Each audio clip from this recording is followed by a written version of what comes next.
नमस्कार, आपण पाहत आहात शेतकरी योद्धा न्यूज. आज आम्ही दाखवणार आहोत लातूरच्या मध्यवर्ती प्रशासकीय इमारतीचं खरं उघड आणि लज्जास्पद चित्र. ही इमारत ज्यातून रोज शेकडो नागरिक ये जा करत असतात. महिलांपासून ज्येष्ठांपर्यंत सर्वजण इथे आपली कामं घेऊन येतात. पण आता जाताना पहिली गरज काय लागते तर ती तोंडाला रुमाल. कारण इतकी दुर्गंधी पसरलेली आहे की श्वास घेणंही कठीण होतं. शौचालयात तर स्थिती अधिकच भयानक. बेसिनमध्ये सुपाऱ्या खाऊन भरलेली थुंकी साचलेली आणि साफसफाईचा कोणताही पत्ता नाही आहे.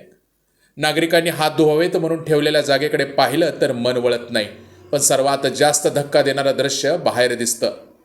इमारतीच्या प्रांगणात किंवा कार्यालयाच्या बाहेर नागरिकांसाठी ठेवलेल्या खुर्च्यावर कुत्रेच आरामात बसलेली आहेत.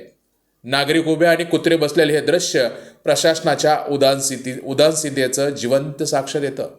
आता महत्त्वाचा सवाल, या इमारतीची जबाबदारी नेमकी कोणाची आहे? जिल्हाधिकारी कार्यालय, PWD इमारत विभाग की मग स्वच्छता कंत्राटदार? अनेक कार्यालय एका छताखाली, पण स्वच्छतेला योद्धा न्यूज लाईव्ह प्रशासनाला थेट प्रश्न विचारत आहे. ही इमारत स्वच्छ करणार कोण? कुत्र्याचं प्रांगणातील राज्य थांबवणार कोण? आणि नागरिकांचा सन्मान जपणार कोण? लातूरच्या लोकांचा आवाज आम्ही पोहोचवत आहोत. आता तरी प्रशासन जागं व्हायलाच हवं. या संदर्भात पाहूयात सविस्तर बातमी.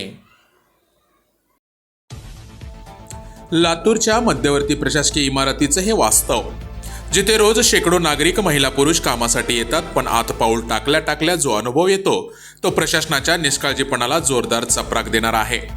शौचालयाच्या बेसिनमध्ये सुपाऱ्या खाऊन थुकलेलं, बेसिन पूर्णपणे भरलेलं, दरवळ असा की नाकाला रुमाल लावल्याशिवाय कोणीही आत जाऊ शकत नाही. आणि बाहेरच्या प्रांगणात नागरिकांसाठी ठेवलेल्या खुर्च्यावर तर कुत्रेच विराजमान. कार्यालयात येणाऱ्यांचा आदर कोण करणार? प्रशासनाला अजिबात जाणवत नाही का? एकाच इमारतीत अनेक विभाग, पण जबाबदारी मात्र कोणाचीच नाही. स्वच्छता कोणाची, देखरेख कोणाची आणि जाग येणार कधी? लातूरच्या प्रशासनाला आता एकच प्रश्न, ही स्थिती बदलणार कधी आणि नागरिकांचा सन्मान राखणार कोण? लातूर शहरातलं प्रशासकीय इमारत आहे. या प्रशासकीय इमारतीमध्ये तुम्ही कशासाठी आला होता आणि तुम्हाला इथला अनुभव कसा येतो? वर जाताना किती स्वच्छता आणि कशा पद्धतीचा आहे? मी वेदप्रकाश भुसनरे. प्रशासकीय इमारतीमध्ये आल्यानंतर इथे एवढं घाणीचं साम्राज्य आहे, मध्ये पाऊलसुद्धा टाकू वाटत नाही. इथे मी लेखापरीक्षण विभागामध्ये आलो होतो. अक्षरशः इथं खुर्चीवर कुत्रेसुद्धा बसलेले आहेत आणि सुपारी वगैरे खाऊन बऱ्याच ठिकाणी म्हणजे एवढं घाण केलेलं आहे की येथील कर्मचाऱ्यांना कसं या ऑफिसमध्ये या वाटतं हे समजत नाही. सदरील इमारतीचं स्वच्छता जी आहे ते कुणाकडे हे पण समजत नाही. आम्ही 2-3 कार्यालयामध्ये विचारणा केली की बाबा याच्याबद्दल, या स्वच्छतेबद्दल कुणाकडे काय आहे हे तिथल्या कर्मचारी व अधिकाऱ्यांनासुद्धा माहिती नाही की बाबा इमारतीचं म्हणजे स्वच्छता जी आहे कुणाकडे आहे. म्हणजे हे बघा, म्हणजे अधिकारी आणि कर्मचारीसुद्धा किती म्हणजे, आणि तेच इथं सुपारी खाऊन थुकतात. हे अधिकारी कर्मचारी व बाहेरून येणारे काही लोक पण असतील त्याच्यामध्ये.